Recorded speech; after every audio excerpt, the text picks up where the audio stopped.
3 car மாறுவார். டெல்லிக்கு போனால் 3 car மாறுவார்ல. ஒரே காரில் போய் போர் அடிக்கும். டெல்லியில் இறங்கும்போது ஒரு காரு, உள்ளே போகும்போது ஒரு காரு, வெளியில் வரும்போது அந்த இசட் செக்யூரிட்டி என்னாச்சு தெரியாது. அப்புறம் ஒரு காரில் வருவார். அதுக்காக கார் மாறுறதுக்காக டெல்லி போயிருக்கார். இதெல்லாம் திட்டம் போட்டு செய்கின்ற செயல்கள். ஆகவே இதெல்லாம் அங்கேருந்து ஆப்ரேஷன், இதை பண்ணு, இதை பண்ணு, இதை பண்ணு, கவர்னர்கிட்ட போய் மனு கொடு, இதை பண்ணுன்னு அவங்க உத்தரவு போடுறாங்க. ஆட்டு வித்தால் யார் ஒருவர் ஆடாதாரோ கண்ணான்னு சொல்லி ஒரு பாட்டு வரும். அவன்தான் மனிதனில் சிவாஜி. இது அந்த பாட்டுக்கேற்ப இந்த தாளங்கள், தலையை ஆட்டும் தாளங்கள், பொம்மைகள் போல தலையாட்டுகின்ற நிலை தான் பழனிசாமிக்கு. ஆனா நீங்க இப்படி சொல்றீங்க. இப்போ சமீபத்துல அமித்ஷா அவர்களும் வந்து தமிழ்நாட்டுக்கு வந்துட்டு போனாரு பொங்கல் கொண்டாடுறதுக்காக. வந்துட்டு போறதுக்கு முன்னாடி அவர் வந்து எஸ்பி வேலுமணி அவர்களை ரகசியமா சந்திச்சாங்க அப்படின்லாம் சொல்றாங்களே.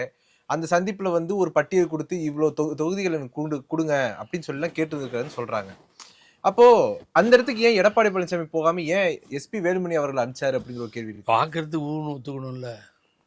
ஏன் போகலன்னா யார் பார்க்குறதுக்கு அனுமதி கொடுக்கணும்? அமித்ஷாஜி வர வேணாம்னு சொல்லியிருப்பார். பார்க்கறதுக்கு விரும்பலன்னு சொல்லியிருப்பார். 75 தொகுதிங்க. நான் தான் என்றைக்கோ டிக்ளேர் பண்ணிட்டேனே, 75 தொகுதி பட்டியல் போட்டு கொடுத்தாச்சு.